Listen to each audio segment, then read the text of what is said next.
وعلى آله وأصحاب سيدنا ومولانا محمد وعلى جميع الأنبياء والمرسلين وآلهم وصحبهم والتابعين لهم بإحسان إلى يوم الدين. أما بعد، فأعوذ بالله من الشيطان الرجيم. بسم الله الرحمن الرحيم. إن هؤلاء ليقولون إن هي إلا موتتنا الأولى وما نحن بمنشرين فأتوا بآبائنا إن كنتم صادقين أهم خير أم قوم تبع والذين من قبلهم أهلكناهم إنهم كانوا مجرمين. صدق الله العلي العظيم. صدق وصدق وبلغ رسوله النبي الكريم ونحن على ذلك من الشاهدين الشاكرين والحمد لله رب العالمين. ബഹുമാനമുള്ള സഹോദരങ്ങളെ, സഹോദരിമാരെ, സൂറത്തു ദുഖാനിൽ ഫിർഔനിനും അവന്റെ ജനതക്കും വന്ന കനത്ത നാശം പറഞ്ഞ ശേഷം വീണ്ടും മക്കക്കാരിലേക്ക് തന്നെ അല്ലാഹു തആല വരികയാണ്. മക്കയിലെ ഖുറൈശികൾ മുശ്രിക്കുകൾ ഇന്ന ഹഉലാഇ ലയഖൂലൂൻ, തീർച്ചയായും ഇവർ പറയുന്നു, മക്കയിലെ മുശ്രിക്കുകൾ പറയുന്നു, ഇൻ ഹിയ ഇല്ലാ മൗതതുനൽ ഊല, ഈ കാര്യം, ജീവിതത്തിന്റെ അവസാനം, ഇല്ലാ മൗതതുനൽ ഊല, ഒരു മരണമല്ലാതെ മറ്റൊന്ന് ബാക്കിയില്ല. നമ്മളിങ്ങനെ ജീവിച്ചു കഴിഞ്ഞാൽ ഈ മരണത്തോടുകൂടി കഴിഞ്ഞു, ഇനിയൊരു പുനർജീവിതമൊന്നുമില്ല. വമാ നഹ്നു ബിമുൻശരീൻ, നമ്മളെ പുനർജീവിപ്പിക്കപ്പെടുകയില്ല. മരണത്തിന്റെ ശേഷം ഒരു ജീവിതം ഉണ്ടെന്നും പിന്നെ എല്ലാവരെയും അവിടുന്ന് എഴുന്നേൽപ്പിക്കുമെന്നൊക്കെ പറഞ്ഞപ്പോ അത് നിഷേധിച്ചുകൊണ്ട് അവർ പറഞ്ഞതാണ്. അങ്ങനൊന്നുമില്ല, ഇതോടുകൂടെ കഴിഞ്ഞു, ഇനിയൊരു പുതിയ ജീവിതമൊന്നും വരാനില്ല. ഉണ്ടെങ്കിൽ അവര് വെല്ലുവിളിക്കുന്നു, ഫഅ്തു ബിആബാഇനാ ഇൻ കുൻതും സ്വാദിഖീൻ, നിങ്ങൾ പറയുന്നത് സത്യമാണെങ്കിൽ ഞങ്ങളുടെ പിതാക്കളൊക്കെ ഒന്ന് കൊണ്ടുവരും, മരിച്ചവരൊക്കെ ഒന്ന്. മരിച്ചവരെ ജീവിപ്പിക്കാൻ കഴിവില്ലാത്തതുകൊണ്ടൊന്നുമല്ല, പക്ഷെ മരിച്ചവരെ ജീവിപ്പിക്കേണ്ട ആവശ്യം ഇപ്പോൾ ഇല്ല. ഈ വിളിക്ക് ഉത്തരം നൽകി ബഹുമാനപ്പെട്ട നബി സല്ലല്ലാഹു അലൈഹി വസല്ലം തങ്ങൾ മരിച്ചവരെ ഖബറിൽ നിന്ന് ഹയാത്തായി പുറത്തു കൊണ്ടുവരികയാണെങ്കിൽ അതിന് കഴിവുകേടൊന്നുമില്ല. അങ്ങനെ ഒരുപാട് നബിമാർക്ക് അല്ലാഹു കൈകൊടുത്തിട്ടുണ്ട്. ഇപ്പൊ മരിച്ചവരെ ഹയാത്താക്കിയിരുന്ന നബിയാണല്ലോ ബഹുമാനപ്പെട്ട ഈസാ നബി അലൈഹിസ്സലാം. ഒരുപാട് സംഭവങ്ങൾ കാണാം അങ്ങനെ ഹയാത്താക്കിയിട്ട് പലരും ഇങ്ങനെ ചോദിച്ചറിഞ്ഞൊക്കെ. പക്ഷെ തങ്ങൾ ഈ ഉദ്ദേശിക്കുന്ന ഉദ്ദേശം നടപ്പിലാക്കി കഴിഞ്ഞാൽ പിന്നെ അതിന്റെ പിന്നിൽ അല്ലാഹു തആലക്ക് ഒരു മുറയുണ്ട്.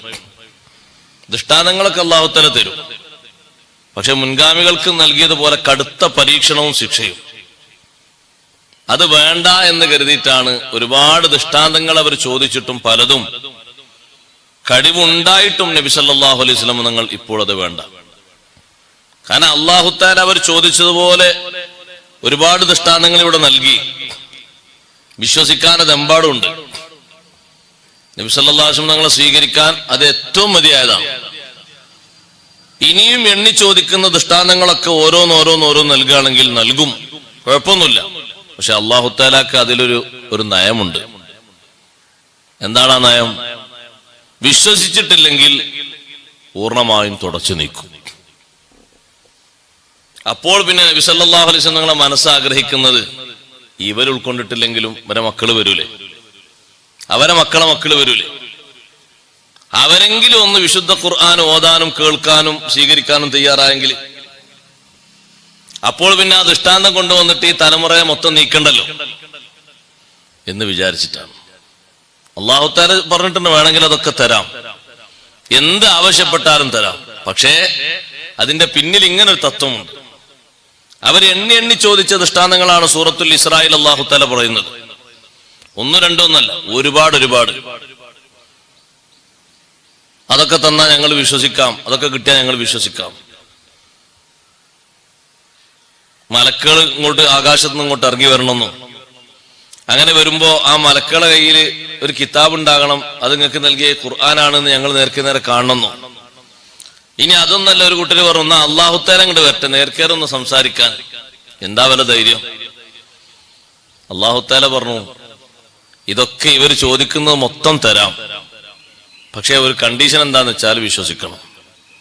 അപ്പോഴും അത് സ്വന്തം താല്പര്യത്തിന് കീഴ്പ്പെട്ടോ മറ്റോ തള്ളിക്കളഞ്ഞാൽ പിന്നെ ശിക്ഷ വരും. അപ്പൊ പിന്നെ ആ വിഷയത്തിലേക്ക് ആവശ്യപ്പെടാതെ ചോദിക്കാതെ നബി സല്ലല്ലാഹു അലൈഹി വസല്ലം തങ്ങൾ പലപ്പോഴും, ഒരു സന്ദർഭത്തിൽ മാത്രമല്ല, ഒന്നും നൽകിയിട്ടില്ല എന്നല്ല, നൽകിയതുണ്ടല്ലോ ധാരാളം. അതിൽപ്പെട്ട ഒന്നാണല്ലോ ചന്ദ്രന് പിളർത്തി കാണിച്ചു കൊടുത്തത്. അവരുദ്ദേശിക്കുന്ന ഭാഗത്തേക്കല്ലേ പിളർത്തി വെച്ചു കൊടുത്തത്. നബി സല്ലല്ലാഹു അലൈഹി വസല്ലം തങ്ങൾ ആ ചെയ്യുന്നതും അവർക്കൊക്കെ കഴിയുന്ന ഒരു കഴിവാണെങ്കിൽ നേരത്തെ അവരും ചെയ്യേണ്ട എങ്ങനെ? എന്നാ പിന്നെ എല്ലാവരും ഒരുപോലെയാണ്, എല്ലാവരും പറയുന്ന വിഷയം ഒരുപോലെയാണെന്ന് വിശ്വസിക്കാലോ, ചിന്തിക്കാലോ. ഈ ചന്ദ്രനെ, ഈ കാണുന്ന ചന്ദ്രനെ ഒന്ന് പിളർപ്പാക്കണം, ഒന്ന് അങ്ങോട്ടും ഇങ്ങോട്ടും ആക്കണം, രണ്ട് ഭാഗത്തേക്ക് മാറ്റിക്കൊടുത്തു. ഇനി സംസാരിക്കാൻ അവർ ഒരു ദിവസം പോലും സംസാരം കേട്ടിട്ടില്ലാത്ത മരം, ആ മരം ഇങ്ങോട്ട് വരണമെന്നും കല്ല് വരണമെന്നും അതൊക്കെ സംസാരിക്കണമെന്നും നേർക്കുനേരെ അതിനെ സംസാരിപ്പിച്ച് കാണിച്ചു കൊടുത്തു. ദൃഷ്ടാന്തമല്ലേ അത്? അവർക്കടിയോ ഒരു മരത്തെങ്ങനെ വിളിച്ചിട്ട് ആ മരത്തിനോട് സംസാരിക്കാൻ പറയാം? സാക്ഷാൽ അബൂജഹലല്ലേ പാറക്കല്ല് ഇങ്ങോട്ട് വരട്ടെ, എന്നിട്ട് സംസാരിക്കട്ടെ, കേൾക്കട്ടെ എന്ന് പറഞ്ഞത്. ഷഹാദത്ത് കലിമ ചൊല്ലുന്നത് കേൾക്കട്ടെ, കേട്ടിട്ട് മതിയോന്ന് ചോദിച്ചു. ആലോചിക്കട്ടെ എന്നാണ്. അങ്ങനെയുണ്ട്. അത് ലോകത്ത് എപ്പോഴുള്ള അവസ്ഥ അങ്ങനെയാണ്. നിങ്ങൾ ഒരാളെ മുന്നിൽ, നിഷേധിക്കുന്ന ഒരാളെ മുന്നിൽ തെളിവൊക്കെ കൊണ്ടു കൊടുത്തു നോക്കി. ആ തെളിവിന്റെ മുന്നിൽ അയാൾ ഉത്തരം മുട്ടുകയോ അയാൾ അംഗീകരിക്കുമെന്നൊരു പരുവത്തിലേക്ക് എത്തുകയോ ചെയ്താൽ ലാസ്റ്റ് പറയും ഒന്ന് ആലോചിക്കട്ടെ എന്ന്. കഴിഞ്ഞ്. അപ്പോൾ മനസ്സിലാക്കുക അത് സ്വീകരിക്കാനുള്ള ചോദ്യമല്ല, അംഗീകരിക്കാനുള്ള ചോദ്യമല്ല. പിന്നെയോ ഒരു വെറുതെ ഒരു പണി ചെയ്യാന്നേ ഉള്ളൂ, വേറൊന്നുമില്ല എന്റെ പിന്നിൽ. അതൊന്നും ലോകത്തുണ്ട്. അങ്ങനെ അനസ്യൂതം തുടർന്നുകൊണ്ടിരിക്കുന്നു. തെളിവറിയാഞ്ഞിട്ടോ സത്യമാണെന്ന് ബോധ്യപ്പെടാഞ്ഞിട്ടോ ഒന്നുമല്ല, അംഗീകരിക്കാൻ അവനവന്റെ മനസ്സ് തയ്യാറല്ല, അവനവന്റെ തടിയിച്ച് അതിനൊരുക്കമല്ല, അത്ര തന്നെ. അതുകൊണ്ടാണ് അവർ ചോദിക്കുന്നത്, വലിയ വായിൽ ചോദിക്കുകയാണ്, ഫൗതു ബി ആബാഇന, മരണത്തിന്റെ ശേഷം ജീവിതം ഉണ്ടോ? എന്നാ ഞങ്ങളെ വാപ്പാരെ കൊണ്ടുവരി, ഇൻകുന്തും സ്വാദിഖീൻ, നിങ്ങൾ ഈ പറയുന്ന സത്യമാണെങ്കിൽ ഞങ്ങളൊന്ന് നോക്കട്ടെ. അല്ലാഹു തആലാന്റെ ഒരു ചോദ്യം നോക്ക് നിങ്ങൾ. അഹും ഖൈറുൻ അം ഖൗമു തുബ്ബ. അല്ലാഹു ചോദിക്കാൻ, ഇവരാണോ പ്രതിരോധിക്കാനും ശിക്ഷ വരുമ്പോ തടയാനും കൂടുതൽ കരുത്തുള്ള ആൾക്കാർ ഇവരാണോ? അം ഖൗമു തുബ്ബ, അല്ല തുബ്ബ രാജാവിന്റെ സമൂഹമായിരുന്നു. ഇവരിപ്പോ ഇങ്ങനൊക്കെ ചോദിക്കുന്നുണ്ട്.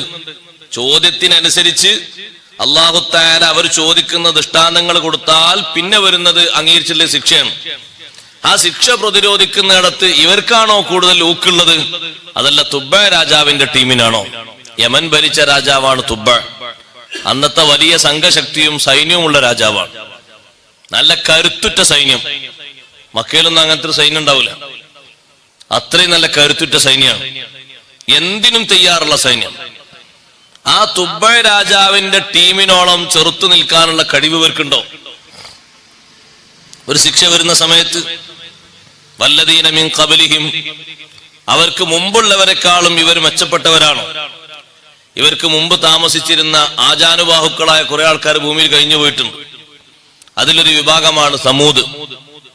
സമൂദ് ഗോത്രക്കാരൊക്കെ ഇന്ന് ഉണ്ടാകുകയാണെങ്കിൽ നമ്മുടെ റോഡ് പണിയൊക്കെ 2 ദിവസം കൊണ്ട് തീരും. അതുപോലെ തന്നെ തുരങ്കപാതൊന്നും ഇങ്ങനെ 2 കൊല്ലം 3 കൊല്ലം ഒന്നും ഉണ്ടാവില്ല, ഒരാഴ്ച കൊണ്ട് തീരും. വണ്ടി കിട്ടി പോകയില്ലേ. അങ്ങനെ തുരക്കാൻ ഇത്രയും കഴിവുള്ള ആൾക്കാർ ലോകത്താരാ? JCB ഉണ്ടല്ലോ തുരക്കുന്നത്, നേർക്ക് നേരെ തുരക്കാണ്.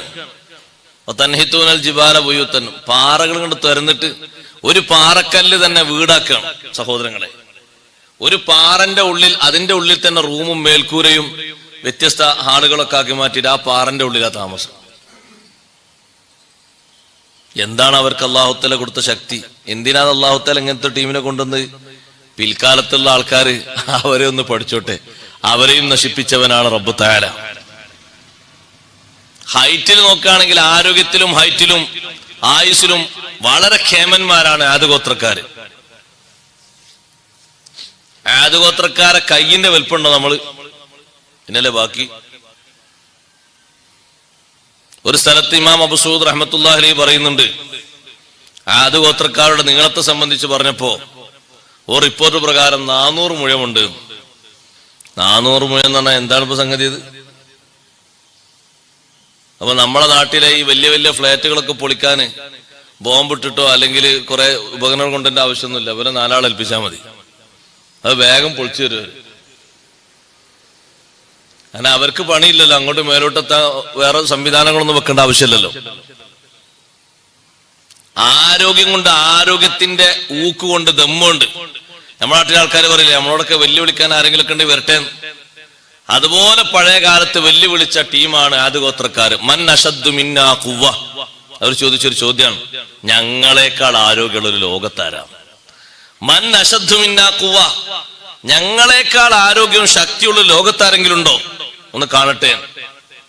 അല്ലാഹു തആല ചോദിച്ച ഉടനെ അവലം യറൂ അന്നല്ലാഹല്ലദീ ഖലഖഹും ഹുവ അശദ്ദു മിൻഹും ഖുവ്വ. ഇവരെ പടച്ച് സംവിധാനിച്ച അല്ലാഹു തആലല്ലേ. ആ അല്ലാഹു തആലാക്കുള്ള ഖുവ്വത്തും ശക്തിയും കഴിവും ഖുദ്റത്തും ഇവർക്കുണ്ടാ? ഇവരെ പടച്ചൊരു ഖാലിഖായ റബ്ബില്ലേ എന്നവർ ചിന്തിക്കുന്നില്ലേ, മനസ്സിലാക്കുന്നില്ലേ? എന്ത് ചോദ്യമാണ് അവർ ചോദിക്കുന്നത്? അവരുടെ കിബറിന്റെ ചോദ്യമാണത്. ഞങ്ങളെക്കാൾ ഭൂമിയിൽ കഴിവുള്ള ആരെങ്കിലും ഉണ്ടോ, ആരോഗ്യമുള്ള ആരെങ്കിലും ഉണ്ടോ എന്ന് പറഞ്ഞാൽ അവരെ ആരോഗ്യം ഉദാഹരണമാക്കാൻ പറ്റിയ ആരോഗ്യമാണ്. അവർക്ക് ഏതെങ്കിലും ഒരു ടീമിനോട് എന്തെങ്കിലുമൊക്കെ ഈർഷ്യത ഉണ്ടെങ്കിൽ തഫ്സീറിൽ കാണാം, പാറക്കല്ല്, വലിയ വലിയ പാറക്കല്ല് ഉരുട്ടിക്കൊണ്ടുവന്ന് ആ കുടുംബത്തിൽ ഒരു അംഗമല്ലാത്ത രൂപത്തിൽ നശിപ്പിക്കും. അങ്ങനെ പാറക്കല്ല് ഉരുട്ടിക്കൊണ്ടുവന്ന് ഒരു 10 ആൾ കൂടിയിട്ടുണ്ടെങ്കിൽ എത്ര മുകളിൽ നിന്ന് താഴോട്ടിടാ? ഈ പള്ളിന്റെ മേലെ എത്ര പള്ളി കയറ്റുണ്ടെങ്കിൽ ഒരു 400 മുഴം കാണണമെങ്കിൽ നിങ്ങളൊന്ന് ആലോചിച്ച് നോക്കി. ഈ പള്ളിന്റെ മേലേക്ക് എത്ര തട്ടുകൂടേണ്ടി വരും മേലോട്ട്? 400 മുഴം വേണ്ട, ഒരു 100 മുഴം ഉണ്ടാകാൻ തന്നെ എത്ര വലിപ്പുണ്ട്? ബഹുമാനപ്പെട്ട അബുൽ ബഷർ ആദം അലൈഹിസ്സലാത്തു വസ്സലാം 60 മുഴല്ലേ ഉള്ളത്. ആ 60 മുഴം തന്നെ എത്ര ഉണ്ട്? നമ്മളിപ്പോ ഈ ചുമരും മുകളിലെ ചുമരും കൂട്ടിയാലുണ്ടോ 60? 60 എവിടെ? 30 തന്നെ തേച്ചുണ്ടാവില്ല. അപ്പൊ അത്ര ഹൈറ്റും അതിനനുസരിച്ച് ആരോഗ്യമുള്ള ആൾക്കാർ, കെൽപ്പുള്ള ആൾക്കാർ, അവരെ അല്ലാഹു തആല കാറ്റടിച്ച് നശിപ്പിച്ചപ്പോ ഖുർആൻ പറയുന്ന അവര് വീണത് ഏതുപോലെ എന്നറിയോ? അവരിങ്ങനെ വീണ് കിടക്കുന്ന കന്നഹും ആജാസു നഖ്ലിൻ ഖാവിയ, വലിയ വലിയ കൊടപ്പന വീണ പോലെ,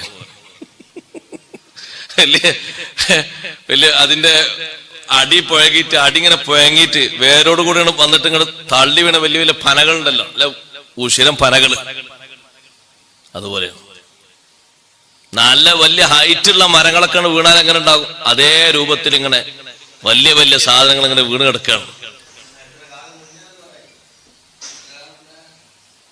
എത്ര കാലം മുമ്പെന്നോ? ഒരു 1500 വർഷം മുമ്പെന്ന് കൂട്ടാം.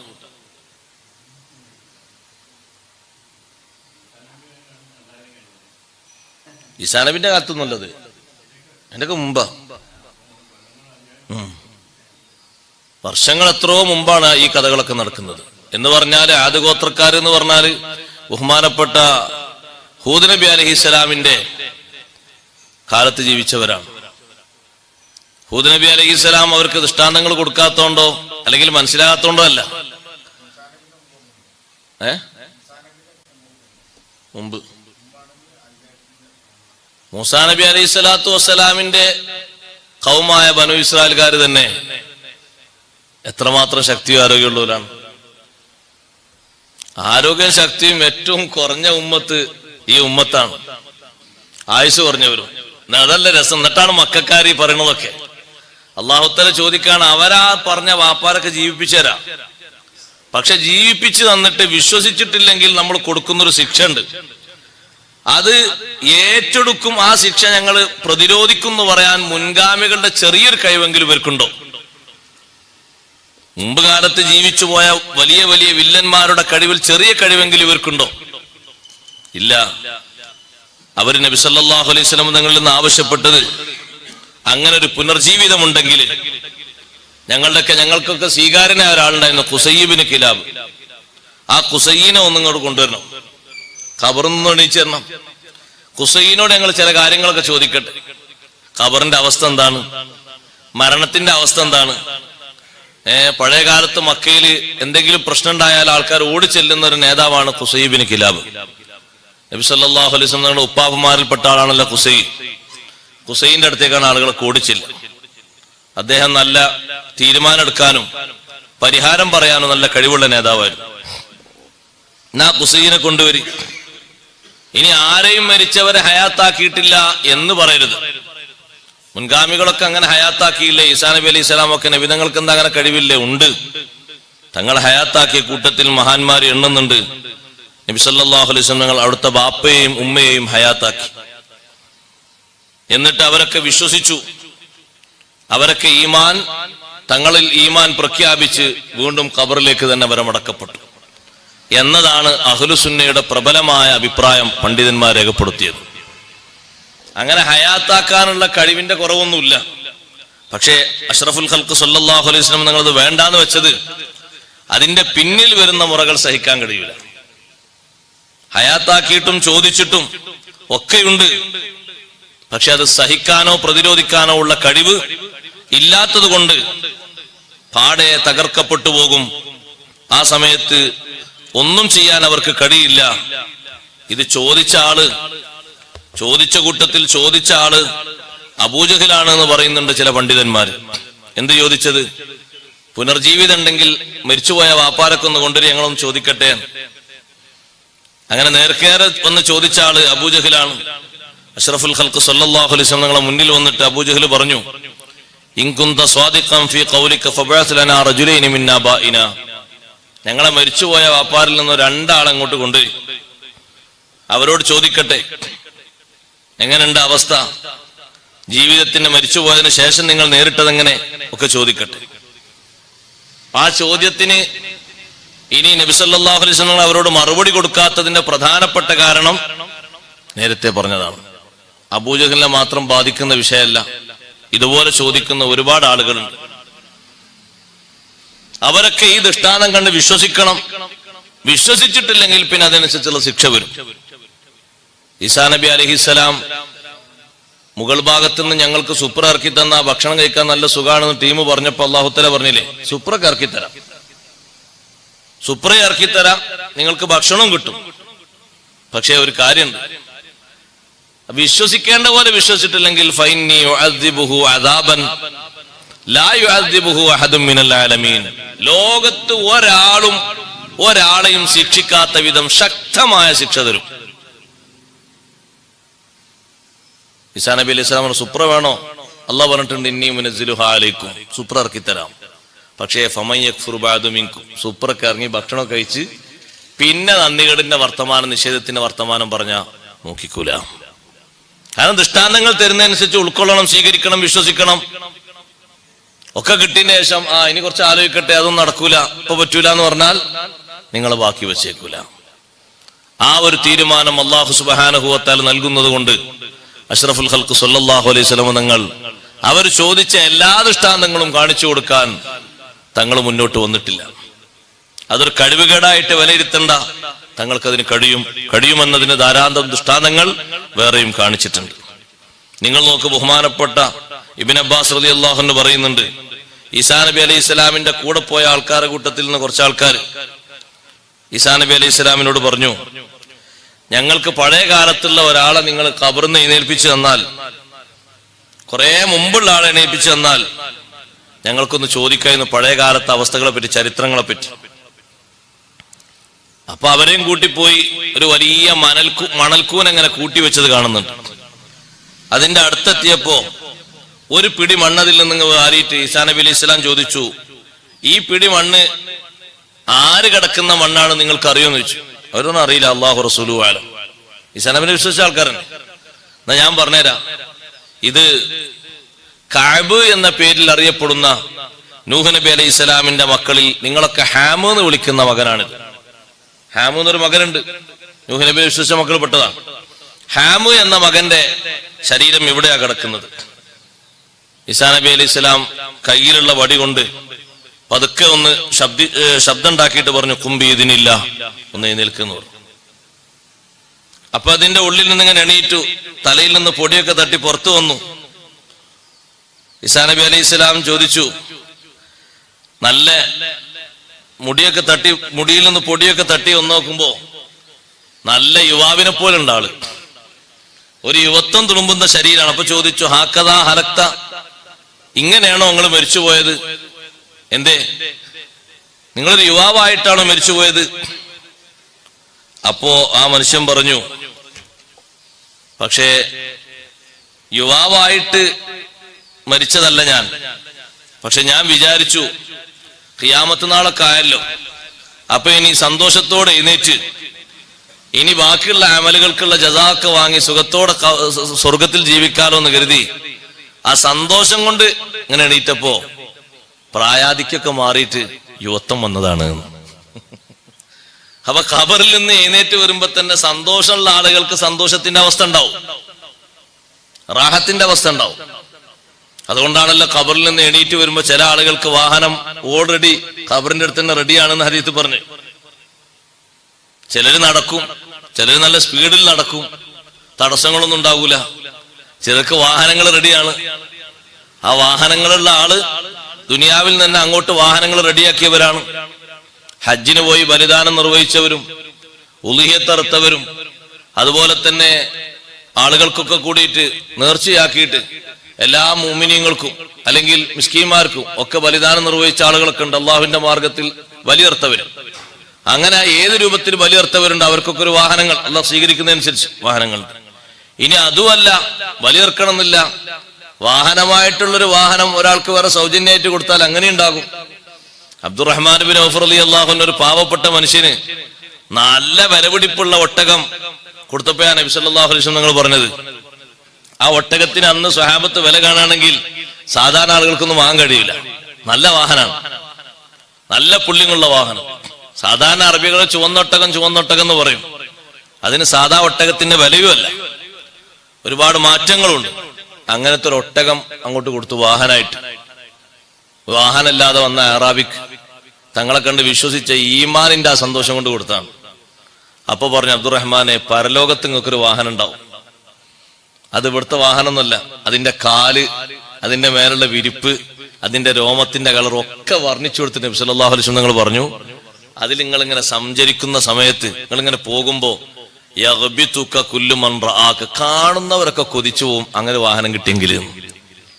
നിങ്ങളെ കാണുന്നവരാരെല്ലാണ്ടോ മഹ്ശറിൽ എല്ലാവരും ആഗ്രഹിക്കും അങ്ങനെ വാഹനം കിട്ടിയെങ്കിൽ തിരക്കിടില്ല, അങ്ങനെ വാഹനം കിട്ടിയെങ്കിൽ തിരക്കിടില്ല. സത്യത്തിൽ അത് ബലിദാനമായി കൊടുത്തതല്ല, വാഹനമായിട്ട് കൊടുത്തതാണ്. അങ്ങനെ കൊടുത്തതിനൊക്കെ പകരം കിട്ടും. അങ്ങനെ ഖിയാമത്ത് നാളായി എന്നുള്ള സന്തോഷം കൊണ്ട് ഇങ്ങോട്ട് എണീറ്റപ്പോ ഞാനൊരു യുവാവായി പോയതാണെന്ന് പറഞ്ഞു. എന്നാ പിന്നെ പറയും, ഞങ്ങൾ കുറച്ച് കാര്യങ്ങൾ ചോദിക്കാണ്ട്. ഈസാ നബി അലൈഹി സ്വലാം പറഞ്ഞത്, ഈ കൂടുന്ന ആളുകൾക്ക് ഇതെന്നെ വിശ്വസിച്ച ആൾക്കാരാണ്, ഖിയാമത്ത് നാളൊന്നും ആയിട്ടില്ല, ഞാൻ ഈസാ നബിയാണ്, ഇതെന്റെ കൂടെയുള്ള ആൾക്കാരാണ്. നൂഹ് നബിന്റെ കപ്പലിനെ പറ്റി ഒന്ന് പറഞ്ഞു തരുമെന്ന് വെച്ചു. നൂഹ് നബിന്റെ മോനാണല്ലോ. അത് ചോദിച്ചപ്പോ അദ്ദേഹം പറഞ്ഞു, കപ്പലിനെ പറ്റി പറഞ്ഞുതരാം. കാന തൂലുഹ അൽഫ ദിറാഇൻ വ മിഅതൈ ദിറാഇൻ, കപ്പലിന്റെ നീളം 1200 മുഴം ഉണ്ടായിരുന്നു. എത്ര മുഴം? 1000 നീളാണ്, 1200 മുഴം. വഅർളുഹ സിത്തു മിഅതി ദിറാഇൻ, അതിന്റെ വീതി 600 മുഴം ഉണ്ടായിരുന്നു. ഇത് മുഴുവനും സഹോദരങ്ങളെ, ഇത് മുഴുവനും തേക്കാണിത് മുഴുവനും. 300 കൊല്ലം നട്ടുപിടിപ്പിച്ച് നല്ല 1-ാം നമ്പർ തേക്കാണ്. നല്ല എല്ലാവിധ കാതലുള്ള. നമ്മൾ 2 മുറിച്ച് മാറ്റല്ലേ, 3 കാതൽ മൂക്കൊന്നും എത്തിയില്ല. നല്ല ഉശിരൻ തേക്ക്, കംപ്ലീറ്റ് അതിനുള്ള മരങ്ങൾ തേക്കാണ്. എന്നിട്ട് പറഞ്ഞു, കാന സലാസ തബഖാത്തിന് 3 തട്ടുണ്ടായിരുന്നു കപ്പല്. ഒരു തട്ടില് കാട്ടിലെ മൃഗങ്ങളും ഇഴജന്തുക്കളും പ്രാണികളൊക്കെ ആയിരുന്നു.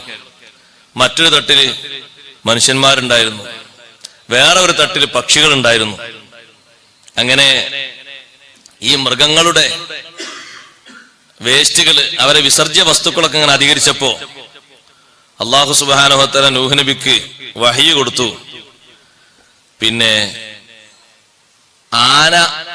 ആനയുടെ വാലിന് പിടിച്ച് ഒരു ഞെക്ക് കൊടുക്കാൻ. കാരണം മൃഗങ്ങൾ മുകളിൽ നിന്ന് ഇങ്ങനെ വിസർജ്യ വസ്തുക്കൾ ഇങ്ങനെ പെരുത്ത് അതിന്റെ വാസനയും അത് അങ്ങോട്ടും ഇങ്ങോട്ടും കാറ്റത്ത് ഇങ്ങനെ പറന്നു പോകലും താഴെ തട്ടിലേക്ക് വല്ലും മറ്റും പല രൂപത്തിലായപ്പോ ഇതൊന്നും സഹിക്കണ്ടേ. അപ്പൊ ആനയുടെ വാലിന് പിടിച്ചിട്ട് ഒരു അമർത്തി ഞെക്കമർത്താൻ പറഞ്ഞു. അപ്പൊ അതിൽ നിന്ന് മഹാനവറുകൾ ആനയുടെ വാല് പിടിച്ചൊന്ന് അമർത്തിയപ്പോ ഫവഖഅ മിൻഹു ഖിൻസീറും വഖിൻസീറ, അപ്പൊ നല്ല ആൺപന്നിയും പെൺപന്നിയും വന്നു. അങ്ങനെയാണ് ആദ്യമായിട്ട് ആൺപന്നി പെണ്ണും പന്നി വരുന്നത്. പന്നി അതിൽ നിന്ന് പുറത്തു വന്നു എന്നാണ്. ആ പന്നികൾ പുറത്തു വന്നത് എന്തിനാ? അവര് ഈ വിസർജ്യ വസ്തുക്കളൊക്കെ ഒന്ന് വൃത്തിയാക്കാൻ. അങ്ങനെ പിന്നെ താഴോട്ട് വിസർജ്യ വസ്തുക്കൾ കുറവായി. കാരണം ഇവർക്ക് എപ്പോഴും കഴിക്കാൻ വേണ്ടേ. അവര് മുകളിൽ നിന്ന് മൃഗങ്ങളും മറ്റുമൊക്കെ ഒഴിവാക്കുന്ന മുഴുവനും നല്ലോണം വൃത്തിയാക്കി ക്ലീനാക്കി ശല്യമൊന്നും ഇല്ലാതെ അങ്ങനെ മുന്നോട്ട് പോയി. അങ്ങനെ പിന്നെ എലിയെയും പിടിച്ചിട്ടിരുന്നു അതിന്റെ ഉള്ളില്. എലി പതുക്കെ ചില ഭാഗങ്ങളൊക്കെ കടിച്ചു തെറുക്കാൻ തുടങ്ങി. എലിക്കങ്ങനെ സ്വഭാവം ഉണ്ടല്ലോ. അപ്പൊ അല്ലാഹു തആല നൂഹ് നബി അലൈഹി സ്വലാമിനോട് പറഞ്ഞു കൊടുത്തു, സിംഹമില്ലേ നിങ്ങളെ കൂട്ടത്തില്, ആ സിംഹത്തിന്റെ രണ്ട് കണ്ണിന്റെ ഇടയിൽ പിടിച്ചിട്ട് ഒരടി കൊടുക്കുന്നു പറഞ്ഞു. അങ്ങനെ രണ്ട് കണ്ണിന്റെ ഇടയിൽ ഒരൊറ്റ അടി കൊടുത്ത സമയത്ത് മൂക്കിന്റെ ഓട്ടയിലൂടെ കുറച്ചുകൂടിയും ഈ എലിയെ എതിർക്കാൻ പറ്റുന്ന രീതിയിലുള്ള, എലിയെ തിന്ന് നശിപ്പിക്കാൻ പറ്റുന്ന രീതിയിലുള്ള കുറച്ചുകൂടി ഉയരമുള്ള ചെറിയ ചെറിയ കുട്ടിപ്പുലികൾ പുറത്തേക്ക് വന്നു. സിന്നൂർ എന്നാണ്, നല്ല വരയുള്ള വരയൻ പുലി, നല്ല ഊക്കുള്ള പുലികളാ. അത് ആണും പെണ്ണും പുറത്തേക്ക് വന്നു. അപ്പൊ പിന്നെ കപ്പൽ കേടൊരു ഇത് സഞ്ചരിക്കണ്ടേ. അവ രണ്ടുപേരും എലിയെ നേരിട്ടു. പിന്നെ എലി എന്ന സാധനം വളരെ പരിമിതമായി മാറി. വീണ്ടും അല്ലാഹു തആല വംശനാശം സംഭവിച്ച് അതിനെ ജീവിപ്പിച്ചതാണ്. ഈ കഥകൾ ഇങ്ങനെ പറഞ്ഞപ്പോ ഈസാ നബി അലൈഹി സ്വലാം ചോദിച്ചു, നൂഹ് നബി അലൈഹി സ്വലാമിന് എങ്ങനെ മനസ്സിലായി നാട് മുഴുവനും വെള്ളത്തിൽ മുങ്ങിയിട്ടുണ്ടെന്ന് എങ്ങനെ മനസ്സിലായി? അപ്പോ നൂഹ് നബിന്റെ മോൻ പറയാണ്, വാപ്പ ആദ്യം തന്നെ ഒരു കാക്കയെ പറഞ്ഞയച്ചു നോക്കാൻ വേണ്ടിയിട്ട്, നാടിന്റെ എല്ലാ ഭാഗങ്ങളും വെള്ളത്തിലായിട്ടുണ്ടോ എന്നൊന്ന് അന്വേഷിക്കാൻ വേണ്ടിയിട്ട്. 6 മാസം ഓടിയ കപ്പലാണ്, 6 മാസം ഓടിന് മൊത്തം. അപ്പൊ കാക്ക പോയി നോക്കുമ്പോ ചില ഭാഗങ്ങളിലൊക്കെ പലതും ഇങ്ങനെ ചത്ത് കിടക്കുന്നത് കണ്ടു. അപ്പൊ കാക്ക ഇതൊരു കോളല്ലേ, ഇത് വിട്ട് ഇനി കപ്പൾക്ക് പോയത് തിന്നാൻ കഴിയോ? കാക്ക അതിലാണ് ഷോലായി. അപ്പൊ കാക്കയെ കാണാത്തപ്പോ നൂഹ് നബി അലൈഹി സ്വലാം ദുആ ചെയ്തു, കാക്കക്ക് ഖൗഫ് കൊടുക്കല്ല, പേടിയിട്ട് കൊടുക്ക്. ഒരു സംഗതിക്ക് പോയിട്ട് അനുസരണമില്ലാത്തൊരു ജീവി അതിന് നല്ല പേടി കൊടുക്കുക. അതുകൊണ്ട് കാക്ക ഇരിക്കുമ്പോ എപ്പോഴും നോക്കണം, വലത്തോടത്ത് നോക്കണം. കണ്ടില്ലെങ്കിൽ ഏതൊക്കെ ഒരു പ്രാവ് വന്നിട്ട് നമ്മളെ വീടിനോ മറ്റൊക്കെ കൂട് കെട്ടിയാലും കാക്ക കൂട് കെട്ടൂലല്ലോ. ഇനി കാക്ക കൂട് കെട്ടിയെടുത്ത് നമ്മളാരോ എന്തോ ചെയ്യുന്നുണ്ടോ എന്നുള്ളൊരു ധാരണ കാക്കക്ക് വന്നാൽ തന്നെ അവിടുന്ന് സ്ഥലം വിടും. ഒരു സ്ഥലത്ത് കാക്ക ഇരിക്കുമ്പോ തന്നെ നോക്കുന്നത് എങ്ങനെ? എല്ലാ ഭാഗത്തേക്കും നോക്കുക. അത് അന്ന് ഈ അനുസരണക്കേട് കാണിച്ചുകൊണ്ട് നൂഹ് നബി അലൈഹി സ്വലാം പടച്ചോനെ പറഞ്ഞയച്ചിട്ട് ഒരു ജവാബില്ലാതെ അവിടെ നിൽക്കുകയാണ്. എന്തോ തിന്നാൻ കിട്ടിയിട്ടുണ്ടാവും, എന്നാ അതിന് അവിടെ ഖൗഫിട്ട് കൊടുക്കുന്നു പറഞ്ഞു. പിന്നെ ബഹുമാനപ്പെട്ട നൂഹ് നബി അലൈഹി സ്വലാം മേടപ്രാക്കളെ പറഞ്ഞയച്ചു, പക്ഷികളെ പറഞ്ഞയച്ചു. ആ പക്ഷികള് അതിന്റെ 2 കാലിലും അതുപോലെ തന്നെ കൊക്കിലുമായിട്ട് ജൈത്തൂന്റെ ഇലയും ജൈത്തൂൻ വൃക്ഷത്തിന്റെ ഇലയും 3 ഇലകൾ കൊണ്ടുവന്നു. അപ്പൊ ആ ഇലകളിൽ നിന്ന് ഉറ്റി വീഴുന്ന വെള്ളം കണ്ടപ്പോ ബഹുമാനപ്പെട്ട നൂഹ് നബി അലൈഹി സ്വലാമിന് മനസ്സിലായി എല്ലാ നാട്ടിലും വെള്ളം എത്തിയിട്ടുണ്ട്, വെള്ളം മുങ്ങിയിട്ടുണ്ട്. ഇത് ഈ അനുസരണം കാണിച്ചപ്പോ നൂഹ് നബി അലൈഹി സ്വലാം ആ പച്ച ഇല എടുത്തിട്ട് അതിന്റെ കഴുത്തിൽ ഇങ്ങനെ കെട്ടിക്കൊടുത്തു. എന്നിട്ട് ദുആ ചെയ്തു കൊടുത്തു, അല്ലാഹുവേ, ഞാൻ പറഞ്ഞതുപോലെ അനുസരിച്ച ഈ മേടപ്രാക്കൾക്ക് എപ്പോഴും നല്ല സുരക്ഷിതത്വവും എല്ലാ സ്ഥലത്തും ജീവിക്കാനുള്ള നല്ല സെറ്റപ്പും കൊടുക്കണം. ഫമിൻ സമ്മ തഅലുഫുൽ ബുയൂത്ത്. ഇതുകൊണ്ടാണത് വീട് വിട്ടുപോകാത്തത്. പല വീടുകളും കേന്ദ്രങ്ങളാക്കി ഇവർ കൂടുന്നത് അതുകൊണ്ടാണ്. നൂഹ് നബി അലൈഹി സ്വലാം വന്ന് ദുആ ചെയ്തു, ഇവർക്ക് നല്ല സുരക്ഷിതമായ സ്ഥലം കൊടുക്കണം. എത്ര വീടുകളിലാണ് അവരങ്ങനെ വന്ന് താമസിക്കുന്നത്? പല വീടിന്റെ മേലെ നമ്മള് പിന്നെ മഴയും വെയിലും തട്ടണ്ടെന്ന് കരുതി നല്ല ഒരു സീറ്റൊക്കെ അടിച്ചു വെച്ചാല് അവർക്ക് നല്ല സുഖമാണ്. അതിന്റെ ചില ഭാഗങ്ങളിലൊക്കെ വന്ന് അതിൽ പ്രത്യേക പെർമിഷൻ വേണ്ട, നേരത്തെ പെർമിഷൻ ഓൾറെഡി കിട്ടിയതാണ്, അവർ കൂട് കെട്ടും. ഏത് കപ്പല്? ആ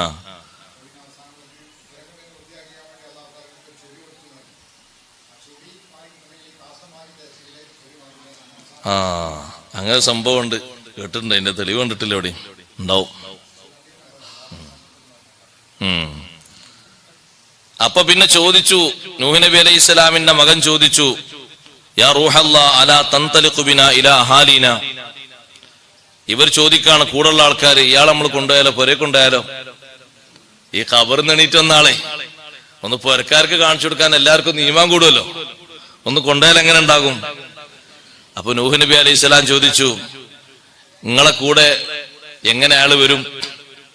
അയാൾക്ക് ദുന്യാവിൽ കണക്കാക്കി റിസ്ക് കഴിഞ്ഞില്ലേ?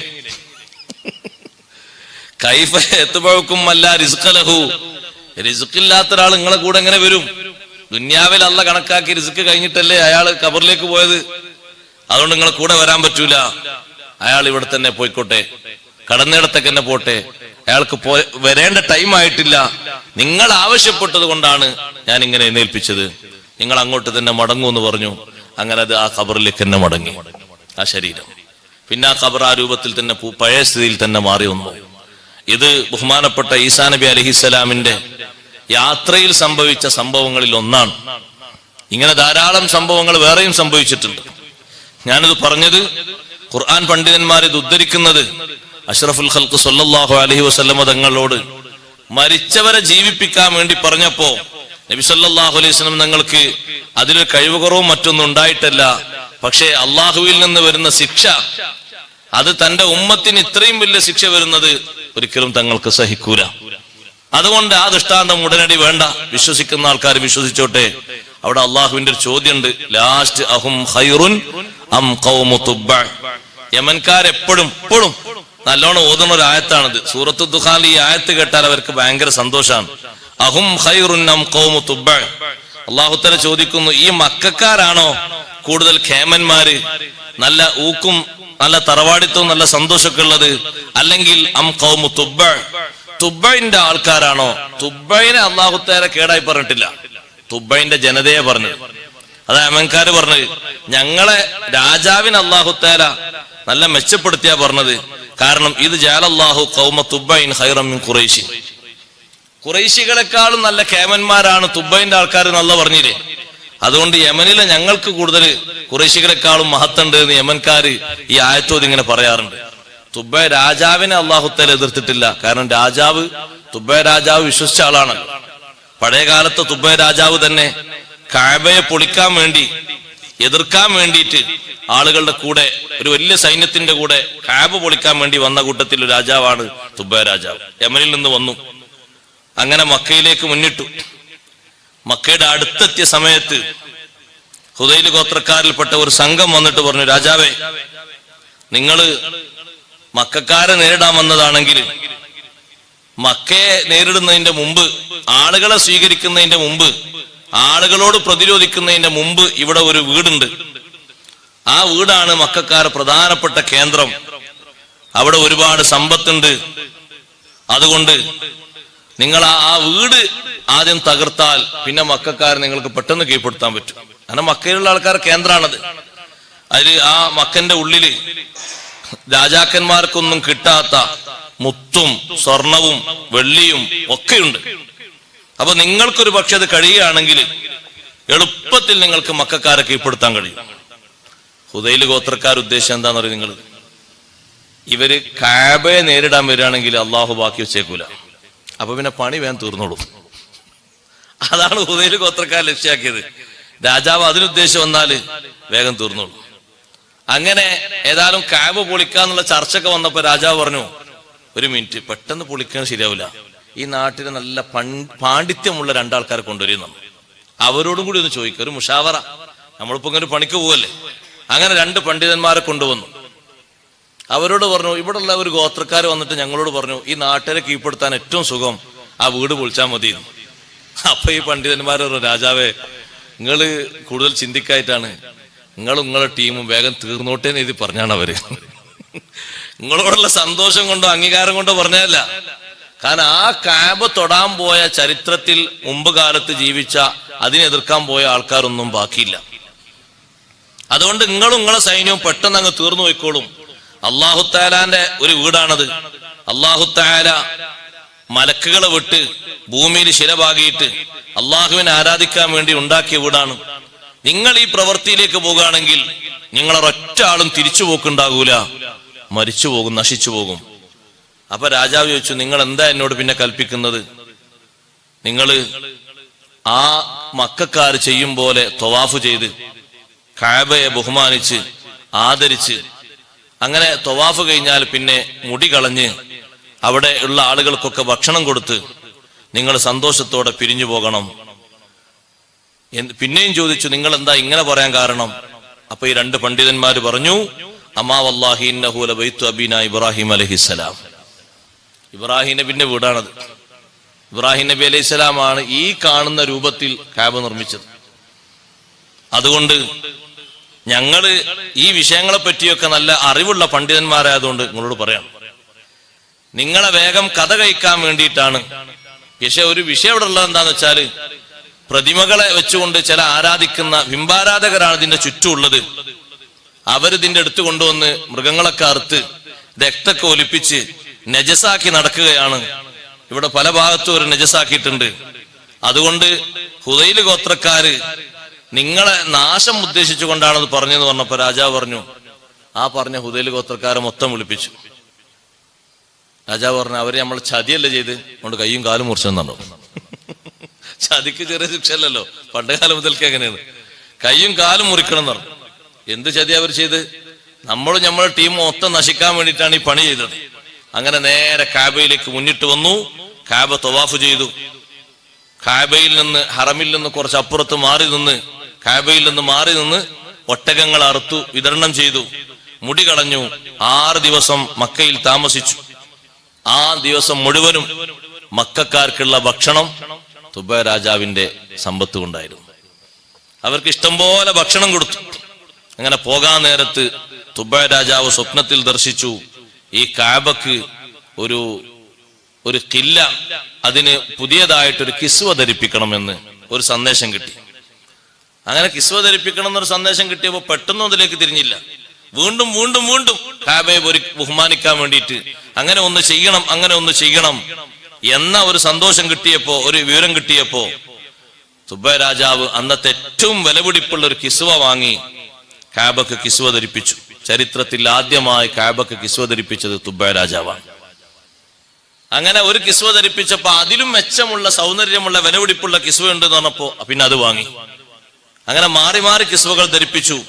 അവിടെയുള്ള ആളുകളോട്, ഭരണാധികാരികളോട്, ജുർഹും ഗോത്രക്കാരോട് പറഞ്ഞു, ഈ പരിസരങ്ങളിൽ നിന്നൊക്കെ നല്ലോണം വൃത്തിയാക്കി ശുദ്ധിയാക്കി ഈ പരിസരത്തേക്ക്, കഅബയുടെ അടുത്തേക്ക് രക്തമോ അല്ലെങ്കിൽ പിന്നെ ഏതെങ്കിലും ശവമോ അല്ലെങ്കിൽ ഇതുപോലത്തെ രൂപത്തിലുള്ള ഈ ചീഞ്ഞളിഞ്ഞ മൃഗങ്ങളുടെ മറ്റു വസ്തുക്കളൊന്നും ഇങ്ങോട്ട് കൊണ്ടുവരാതെ അങ്ങോട്ട് മാറ്റി നിർത്തണം. എന്നിട്ട് കഅബക്ക് ഒരു വാതിലുണ്ടാക്കി, ഒരു താക്കോലുണ്ടാക്കി. എന്നിട്ട് അതവിടെ കൈമാറി, നല്ലോണം നിങ്ങൾ കഅബയെ നോക്കണമെന്ന് നിർദ്ദേശം കൊടുത്ത് തുബൈ രാജാവ് അവിടുന്ന് പുറപ്പെടുകയാണ്. പിന്നെ നേരെ ലക്ഷ്യമാക്കി പോകുന്നത്, ഒന്നുകിൽ നേരെ പോയി എന്നും കാണാം, അല്ലെങ്കിൽ പോയിട്ട് പിന്നെ തിരിച്ചു വന്നാന്നും കാണാം മദീനയിലേക്ക്. മദീന ആക്രമിച്ച് കീഴ്പ്പെടുത്താൻ വേണ്ടിയിട്ട്. അങ്ങനെ മദീനക്കാർക്ക് അന്ന് ഷാമിൽ കച്ചവടം ചെയ്ത് ഒരുപാട് ഭൂസ്വത്തുകളും സമ്പത്തുകളും അധികരിച്ചിട്ടുണ്ട്. അങ്ങനെ മദീനയിൽ വന്ന് മദീനക്കാരോട് ചില സമയത്തൊക്കെ പോയി എതിർത്തു നോക്കി, അവരെ തുരത്താൻ നോക്കി. പക്ഷെ രാജാവ് കണ്ടൊരു കാഴ്ച എന്താണെന്നറിയാം? രാവിലെ എത്ര മദീനക്കാരായ ആൾക്കാരെ പല ഭാഗത്തും ചെന്നിട്ട് അവിടുന്ന് ആട്ടി പുറത്താക്കാനും ഇവിടുന്ന് പോകണം, ഇത് രാജാവ് കീഴടക്കാൻ വേണ്ടി വന്നാന്നൊക്കെ പറഞ്ഞാലും വൈകുന്നേരം ആകുമ്പോൾ ഒന്ന് ചോദിക്കും, നിങ്ങൾക്ക് വല്ല ഭക്ഷണമുണ്ടോ, കിടക്കാൻ സൗകര്യങ്ങളുണ്ടോ? രാജാവ് പറയാണ്, ഈ സ്നേഹം മദീനക്കാരോടുള്ള ചെറുത്തു നോൽപ്പ് ഞാൻ തോറ്റുപോയി. കാരണം രാവിലെ അവർ ആക്രമിക്കാൻ വേണ്ടി പോയാൽ വൈകുന്നേരം പറഞ്ഞ് ചോദിക്കണം, കുടിക്കാൻ വെള്ളമുണ്ടോ, കഴിക്കാൻ ഭക്ഷണമുണ്ടോ? ഇതെന്ത് സ്നേഹാണ്! പണ്ടേ മദീനയിലുള്ള ആളുകളുടെ ഒരു സ്നേഹാണ്. കാരണം അവിടേക്കാണല്ലോ നബി സല്ലല്ലാഹു അലൈഹി വസല്ലം വരാനുള്ളത്. മദീനക്കാര് വലിയൊരു അവലംബമാണല്ലോ നബി സല്ലല്ലാഹു അലൈഹി വസല്ലം കൊടുത്തത്. നിങ്ങൾ നോക്കും മക്കത്ത് എത്ര കുടുംബക്കാരുണ്ട്. മദീനയിൽ നിന്ന് വന്ന ആളുകളോട് മക്കയിലുള്ള നേതാക്കളുടെ അഭ്യർത്ഥന എന്താണെന്നറിയോ? നിങ്ങൾ ഹജ്ജിന് വന്നതാണ്, ഒരിക്കൽ പോലും പകലോ രാത്രിയോ സ്വകാര്യമായിട്ട് പോലും മുഹമ്മദ് നബി സല്ലല്ലാഹു അലൈഹി വസല്ലം കാണാൻ പാടില്ല, കണ്ടാ പിന്നെ ഇവിടുന്ന് തിരിച്ചു പോകൂല എന്ന് വാണിങ് ചെയ്തിട്ടും 50ഓളം ആളുകൾ നട്ടപ്പാതിരാക്ക് സയ്യിദുനാ റസൂലുള്ളാഹി സല്ലല്ലാഹു അലൈഹി വസല്ലമയുമായി ചർച്ച ചെയ്തു. തങ്ങളൊപ്പം ആകെ ഒരാൾ മാത്രമേ ഉള്ളൂ, അബ്ബാസ് റളിയല്ലാഹു അൻഹു മാത്രം. എന്നിട്ട് അവർ പറഞ്ഞു, മദീനയിലേക്ക് വന്നാൽ എന്ത് സഹായം ഞങ്ങൾ ചെയ്തു. ആരാരും അറിയാത്ത കൂരിട്ടിലുള്ള ഈ ഉടമ്പടി, ഈ ഒരു കരാറ്, ഇത് പിൽക്കാലത്ത് അതിൽ പങ്കെടുത്ത ആൾക്കാർ ഞാനതിലുണ്ട് എന്ന് പറയുമ്പോ പോകാൻ കഴിയാത്ത ആൾ മദീനക്കാര് പറയുന്നു അന്ന് പോയാൽ മതി എന്നിട്ട്, അന്ന് അതിൽ പോയാൽ മതി. ഇത് വല്ലാത്തൊരവസരമാണത്. കാരണം ആ ഉടമ്പടിയുടെ ആൾക്കാരെ വേറെ തന്നെ ഒരു ലെവലിലും ബഹുമാനത്തിലാണ് നബി സല്ലല്ലാഹു അലൈഹി വസല്ലം ഞങ്ങൾ കണ്ടത്. അവർ കൊടുത്തൊരു ധൈര്യം, തങ്ങൾ വന്നോളൂ, ഞങ്ങൾ എല്ലാ സന്തോഷങ്ങളും കാര്യങ്ങളും തരും, ഒരു വിഷമവും ഇല്ല, എന്ത് സഹായം തരും, വിഷമിക്കണ്ടില്ല. മദീനയിൽ തങ്ങൾ വന്നാൽ ഒരിക്കലും തങ്ങളെ എതിർക്കാൻ പുറത്തുനിന്നൊരു കക്ഷിയോട് വരൂല, ഞങ്ങളതിന് സമ്മതിക്കൂല. രാത്രിക്ക് രാത്രി നട്ടപ്പാതിരാക്ക് നടത്തിയ ഈ കരാറ് സുബിയാവുമ്പോഴേക്ക് എങ്ങനെയോ മണത്തറിഞ്ഞു. അങ്ങനെ നേതാക്കളൊക്കെ വരുമ്പോഴേക്ക് ഈ കരാറിൽ കുടുങ്ങി, കരാറിൽ നബി സല്ലല്ലാഹു അലൈഹി വസല്ലമയുമായി സംബന്ധിച്ച ആളുകള് മക്ക വിട്ടുപോയി മദീനയിലേക്ക്. അവരെ പിടികൂടാൻ വളരെ പരിശ്രമങ്ങൾ നടത്തിയിട്ടുണ്ട്, പക്ഷെ കിട്ടിയിട്ടില്ല. മദീനക്കാരുടെ ഒരു സ്നേഹം വല്ലാത്ത സ്നേഹമാണ്. അതുകൊണ്ടാണ് അഷ്റഫുൽ ഖൽഖ് സല്ലല്ലാഹു അലൈഹി വസല്ലം മദീനയിലെത്തിയിട്ട് അവിടുത്തെ ക്ലൈമറ്റ് ആദ്യഘട്ടത്തിൽ സ്വഹാബത്തിന് പലർക്കും പിടിക്കാതെന്നപ്പോൾ തങ്ങൾ ദുആ ചെയ്തു, അല്ലാഹുവേ മക്കയെ ഞങ്ങൾക്ക് ഇഷ്ടമുള്ള ഭൂമിയെന്ന് താമസിക്കാൻ നല്ല സൗകര്യമുള്ള നാടേന്ന് മക്ക, അതുപോലെ ഈ മദീനയെ ഞങ്ങൾക്ക് ഏറ്റവും പ്രിയപ്പെട്ട നാടാക്കി തരണം എന്ന് അഷ്റഫുൽ ഖൽഖ് സല്ലല്ലാഹു അലൈഹി വസല്ലം ദുആയിരുന്നു. ഇവിടെയുള്ള മോശപ്പെട്ട കാലാവസ്ഥ ഒക്കെ നീക്കണം, ആൾതാമസമില്ലാത്ത ജുഹ്ഫയിലേക്ക് നീക്കണം.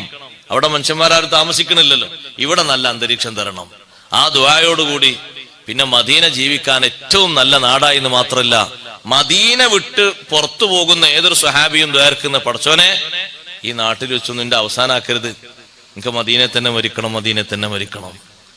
ഹജ്ജിന് വന്ന സഅദ് ബിൻ അബി വഖാസ് റളിയല്ലാഹു അൻഹു രോഗം ബാധിച്ച് ഇങ്ങനെ കിടക്കുമ്പോ സങ്കടത്തോടെ കരഞ്ഞിട്ട് പറഞ്ഞു, നബിയെ ഈ രോഗം ഇങ്ങനെ മൂർജിക്കുമ്പോ എനിക്കൊരു വിഷമുണ്ട്, എനിക്ക് തിരിച്ച് നാട്ടിലേക്ക് പോകാൻ കഴിയൂലേ? ഏത് നാട്?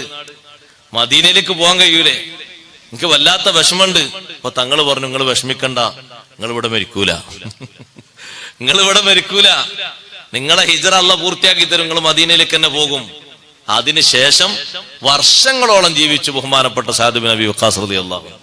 അതുകൊണ്ടാണ് ഉമർ ബിൻ ഖത്താബ് റളിയല്ലാഹു അൻഹു ഒക്കെ മക്കത്ത് വളർന്നവരല്ലേ. ഉമർ റളിയല്ലാഹുവിന്റെ ദുആയിൽ പ്രധാനപ്പെട്ട ഒരു ദുആയാണ് വജഅൽ മൗതി ഫീ ബർദി റസൂലിക്, വജഅൽ മൗതി ഫീ ബർദി റസൂലിക്, എന്റെ മൗത്ത് നിന്റെ റസൂലിന്റെ നാട്ടിലാക്കി തരണം അല്ലാഹ്, മക്കയിലാക്കരുത്, വേറെ എവിടെയാക്കരുത്, ഇവിടെ മരിക്കണം. അത്രക്ക് പ്രിയപ്പെട്ട നാടാക്കി തന്നു മദീന. അവിടെ പോകാൻ അല്ലാഹു തൗഫീഖ് തരട്ടെ. അപ്പൊ രാജാവിന് അത്ഭുതം, ഇതെന്ത് മനുഷ്യന്മാരാണ്, രാവിലെ പല ഭാഗത്തു നിന്ന് അങ്ങോട്ട് പോകണം എതിർത്തിട്ട് അടിയും പിടിയൊക്കെ ആയിട്ട് ചിലപ്പോൾ പരിക്കൊക്കെ പറ്റിയാലും വൈകുന്നേരം വന്ന് ചോദിക്കും ഭക്ഷണം കഴിച്ചോ, കിടക്കാനൊക്കെ സൗകര്യം ഉണ്ടോ, വെള്ളമുണ്ടോ. ഇപ്പൊ രാജാവ് ചിന്തിക്കാണ്, ഇത് പ്രത്യേക ഒരു നാട്ടുകാരൻ, മക്കത്ത് നമ്മൾ അനുഭവിക്കാത്തൊരു നാട്ടുകാരാണ് ഇവിടെ ഉള്ളത്. രാജാവ് ഇവിടെ മദീനക്കാരോട് മൊത്തം ആക്രമിക്കാനുള്ള തീരുമാനം എടുത്തപ്പോഴാണ് രോഗിയായാണ് മാറിയത്. കട്ടിലാണ് കിടന്നു തുബൈ രാജാവ്, എണീക്കാൻ പറ്റുന്നില്ല, ശക്തമായ വേദന. എന്താ ഇതിന്റെ കാരണം എന്നറിയാൻ വേണ്ടിയിട്ട് കുറെ പ്രഗത്ഭന്മാരായ ആൾക്കാരെ വിളിച്ചിട്ട് പറഞ്ഞു, രാജാവേ നിങ്ങൾ ആക്രമിക്കാൻ വന്ന നാട് അവസാനത്തെ നബി ഹിജ്റ വരാനുള്ള നാടാണ്. ഇത് പറയുമ്പോ ഓർക്കണം, തുബൈ രാജാവിന്റെയും സയ്യിദുനാ റസൂലുള്ളാഹി സ്വല്ലല്ലാഹു അലൈഹി വസല്ലം തങ്ങളുടെയും ഇടക്ക് 900 കൊല്ലത്തെ മാറ്റം. എത്ര മാറ്റം? 900 കൊല്ലം. ഇമാം ഖുർത്തുബി തങ്ങൾ പറയുന്നുണ്ട്, വകാന മിനൽ യൗമില്ലദീ മാത ഫീഹി തുബൈ രാജാവ് മരണപ്പെട്ട അന്ന് നബി സല്ലല്ലാഹു അലൈഹി വസല്ലം തങ്ങൾക്ക് നിയോഗം നൽകപ്പെടുന്നതിന്റെ ഇടക്ക് മൊത്തം കൂട്ടി നോക്കുമ്പോ അൽഫസന 1000 കൊല്ലമുണ്ട്.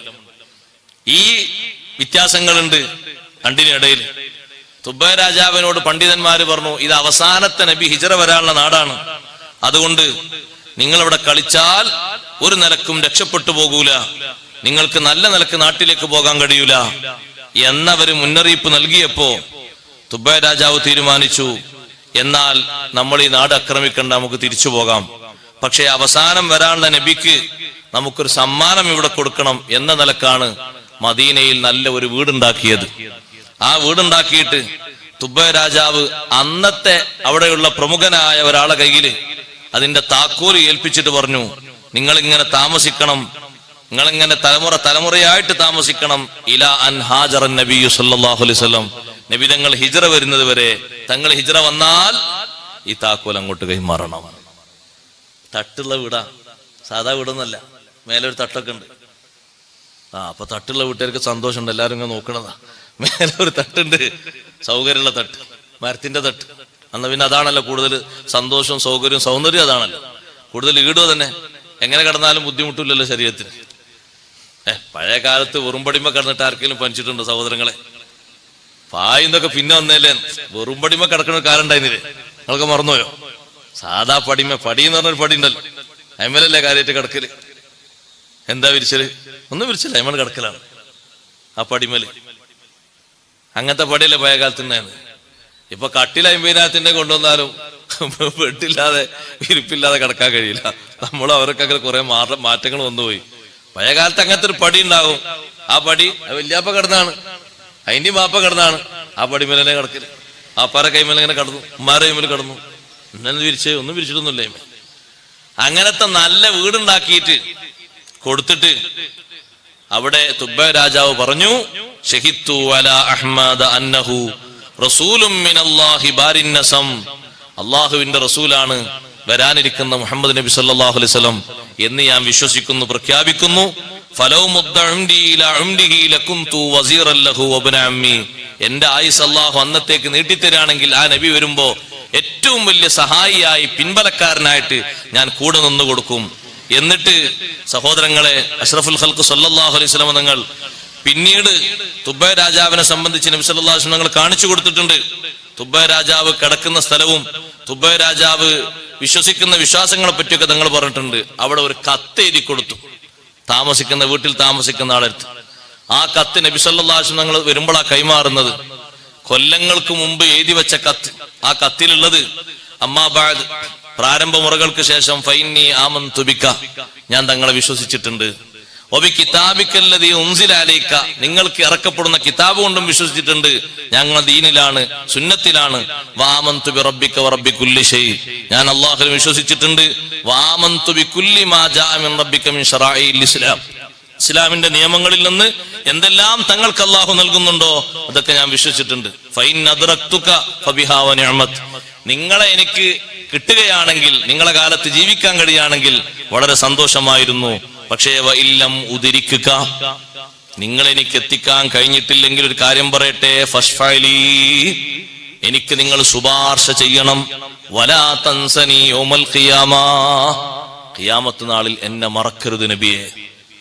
തങ്ങൾക്ക് വേണ്ടി കത്തെഴുതി വെക്കുകയാണ്. ഫഇന്നി മിൻ ഉമ്മത്തിക്കൽ അവ്വലീൻ, ഞാൻ നിങ്ങളെ പൂർവിക ഉമ്മത്തിൽപ്പെട്ട ഒരാളായിട്ട് കൂട്ടിയാൽ മതി. നിങ്ങളെ വന്ന ശേഷം ജീവിക്കാനാണ് എന്റെ താല്പര്യം. പക്ഷേ വബായഅതുക ഖബ്ല മജീഇക്, നിങ്ങൾ വരുന്നതിന്റെ മുമ്പ് തന്നെ ഞാൻ നിങ്ങളോട് ബൈഅത്ത് ചെയ്യാണ്. നിങ്ങൾ വരുമ്പോ ഉണ്ടാകണമെന്ന് എനിക്കറിയില്ല. വാനാലാ മില്ലത്തിക മില്ലത്തി അബീക ഇബ്രാഹിം അലൈഹിസ്സലാം, ഞാൻ ഇബ്രാഹിമിന്റെ മില്ലത്തിലാണ് കഴിഞ്ഞുകൂടുന്നത്. എന്നിട്ട് ആ കത്തിന് ഒരു സീലും വെച്ചു.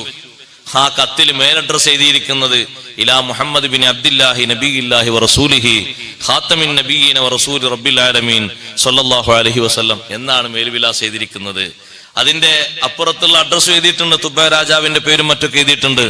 ഇരിക്കട്ടെ, ഈ കത്ത് കൈമാറുന്നത് ഹബീബ് സല്ലല്ലാഹു അലൈഹി വസല്ലം ഹിജ്റ വന്ന വീട്ടിലേക്ക് അങ്ങോട്ട് കയറുമ്പോ നൂറ്റാണ്ടുകൾക്ക് ശേഷമുള്ള കത്ത് തങ്ങളിലേക്ക് കൈമാറുക. തുബൈ രാജാവിന്റെ മഹത്വം എത്ര വലിയ മഹത്വമാണ്.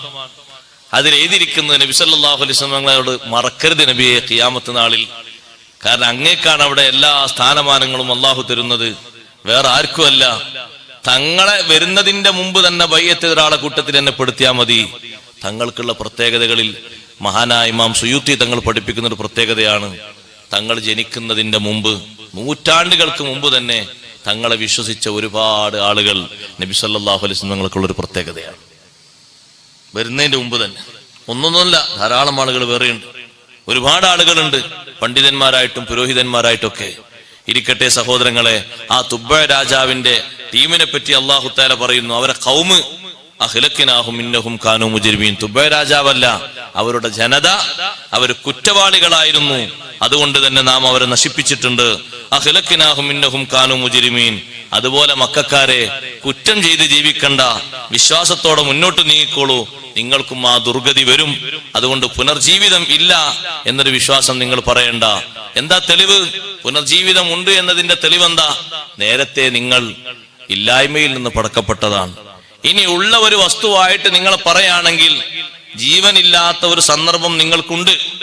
നിങ്ങൾ അല്ലാഹു തആല പടച്ച് ഒരു 4 മാസക്കാലം ഒരു പൂർണ്ണ വളർച്ചയെത്തി ഒരു ശരീരത്തിന്റെ രൂപഭാവങ്ങളൊക്കെ വന്ന സമയത്ത് നിങ്ങൾക്ക് ജീവൻ ഉണ്ടായിരുന്നോ? നിങ്ങൾ ആദ്യം നുത്ഫത്തും അലക്കത്തും ഒക്കെ ആയി മാറി, പിന്നീട് മാംസപേശികളും എല്ലൊക്കെ വന്നു, രൂപഭാവങ്ങളൊക്കെ വന്നു. ഉടനെ തന്നെ നിങ്ങൾക്ക് റൂഹ് വന്നിട്ടുണ്ടോ? ജീവൻ വന്നിട്ടുണ്ടോ? ഇല്ല. അപ്പൊ ജീവനില്ലാത്തൊരു അവസ്ഥ നിങ്ങൾക്ക് നേരത്തെ കഴിഞ്ഞു പോയിട്ടുണ്ട്. പിന്നെ ഒരു ജീവൻ അല്ലാഹു നിങ്ങൾക്ക് നൽകിയിട്ടുണ്ട്. അത് വലിയ തെളിവാണ്. നിങ്ങളെ ശരീരത്തിൽ തന്നെ അല്ലാഹു തആല ബാക്കി വെച്ചൊരു തെളിവാണ്. അതിനാ സഹോദരങ്ങളെ, അല്ലാഹു തആല പടക്കുന്നത് ഇപ്പോഴും അങ്ങനെ. എന്തിനാ അങ്ങനെ വെക്കുന്നത്? ആൾക്കാർ പറയില്ല 4-ാം മാസത്തിലാണ് റൂഹുദല്. അതിന് മുമ്പോ ആ 4 മാസത്തിന് മുമ്പ് പൂർണ്ണ ശരീരമായിട്ടില്ലേ? സമയല്ലേ? ഉണ്ട്. കുറച്ചു കാലം അങ്ങനെ പോകുന്നില്ലേ? പോകുന്നുണ്ട്. അല്ലാഹു തആല അങ്ങനെ ഒന്ന് നമ്മളെ ശരീരത്തിൽ ബാക്കി വെച്ചത് എന്തിനാ? ഈ മൗത്തും ഹയാത്തിന്റെയും ഒരു തെളിവായിട്ടാണ്. അപ്പൊ നേരത്തെ നിങ്ങൾക്കൊരവസ്ഥ അങ്ങനെ കഴിഞ്ഞിട്ടുണ്ട്, പിന്നെ അല്ലാഹു ഒരു ഹയാത്ത് തന്നിട്ടുണ്ട് എങ്കിൽ ഇനി ഈ മൗത്തോടുകൂടെ ഒക്കെ തീർന്നു എന്ന് കരുതണ്ട. പിന്നെയും ഒരു ജീവിതമുണ്ട്, പുനർജീവിതമുണ്ട് എന്നതിന് നിങ്ങളെ ശരീരം തന്നെ അല്ലാഹു തആല തെളിവാക്കി തന്നിരിക്കുകയാണ്. അല്ലാഹു നമ്മുടെ മജ്‌ലിസ് സ്വീകരിക്കുമാറാകട്ടെ. വിശുദ്ധ ശഅബാനിലേക്ക് നാം പ്രവേശിച്ചു കഴിഞ്ഞു. ഒരാഴ്ച ശഅബാൻ മാസം വന്നിട്ട് ആദ്യത്തെ വെള്ളിയാഴ്ചയാണ്. നമ്മുടെ സദസ്സ് അല്ലാഹു തആല പൂർണ്ണാർത്ഥത്തിൽ കബൂലാക്കി തരട്ടെ. ഒരുപാട് ഇബാദത്തുകൾക്ക് പുണ്യമുള്ള മാസമാണ് പരിശുദ്ധമായ ശഅബാൻ. ദുആഇന് വലിയ പ്രത്യേകതകൾ നൽകപ്പെട്ട മാസമാണ്. സയ്യിദുനാ റസൂലുള്ളാഹി സ്വല്ലല്ലാഹു അലൈഹി വസല്ലം റമളാൻ മാസം കഴിഞ്ഞാൽ കൂടുതൽ നോമ്പ് നോൽക്കാൻ താല്പര്യപ്പെട്ട മാസമാണ് ശഅബാൻ മാസം. മാത്രല്ല കൂടുതൽ ദുആ ചെയ്ത മാസവും ശഅബാൻ മാസമാണ്. ഒരുപാട് പ്രത്യേകതകൾ തങ്ങൾക്ക് അല്ലാഹു നൽകിയ മാസവും ശഅബാൻ മാസമാണ്. അതിലൊരു പ്രത്യേകതയാണ് ശഅബാൻ മാസത്തിലാണ് ഇന്നല്ലാഹ വ മലായികതഹു യുസല്ലൂന അലൻ നബി യാ അയ്യുഹല്ലദീന ആമനൂ സ്വല്ലു അലൈഹി വസല്ലിമു തസ്ലീമാ. മറ്റൊരു നബിക്കും നൽകപ്പെടാത്ത വിധം വലിയൊരു പ്രത്യേകതയാണല്ലോ നമുക്ക് അല്ലാഹു നൽകിയ സ്വലാത്ത്. എത്ര ഉമ്മത്ത് കഴിഞ്ഞുപോയി, അവർക്കാർക്കെങ്കിലും അവർ നബിന്റെ വഫാത്തിനെ ശേഷം സ്വലാത്ത് നൽകിയിരുന്നു? ഇല്ല. നമുക്ക് വലിയൊരു അവലംബമാണ്. ആ ആയത്തിറക്കിയ സ്വലാത്തിന്റെ മാസമാണ് വിശുദ്ധമായ ശഅബാൻ.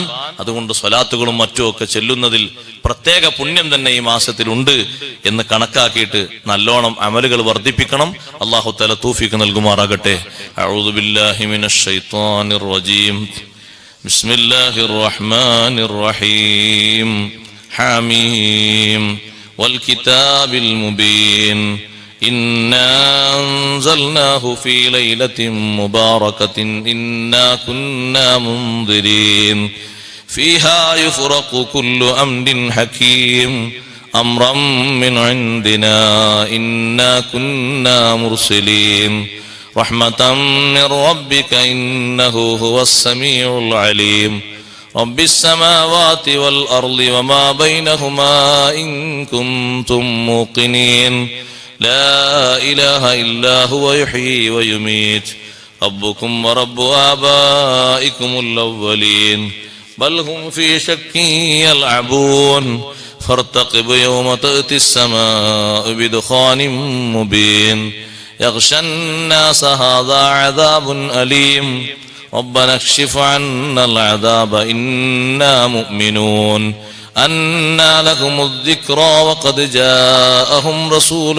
مبين ثم تولوا عنه وقالوا معلم مجنون إنا كاشف العذاب قليلا إنكم عائدون يوم نبطش البطشة الكبرى إنا منتقمون ولقد فتنا قبلهم قوم فرعون وجاءهم رسول كريم أن أدوا إلي عباد الله إني لكم رسول أمين وألا تعلوا على الله إني آتيكم بسلطان مبين وإني عذت بربي وربكم أن ترجمون وإن لم تؤمنوا لي فاعتزلون دعا ربه أن هؤلاء قوم مجرمون فأسر بعبادي ليلا إنكم متبعون واترك البحر رهوا إنهم جند مغرقون كم تركوا من جنات وعيون وزروع ومقام كريم ونعمة كانوا فيها فاكهين كذلك وأورثناها قوما آخرين فما بكت عليهم السماء والأرض وما كانوا منظرين ولقد نجينا بني إسرائيل من العذاب المهين من فرعون إنه كان عاليا من المسرفين ولقد اخترناهم على علم على العالمين وآتيناهم من الآيات ما فيه بلاء مبين إن هؤلاء ليقولون إن هي إلا موتتنا الأولى وما نحن بمنشرين فأتوا بآبائنا إن كنتم صادقين أهم خير أم قوم تبع والذين من قبلهم أهلكناهم إنهم كانوا مجرمين صدق الله العظيم صدق وصدق وبلغ رسوله النبي الكريم ونحن على ذلك من الشاهدين الشاكرين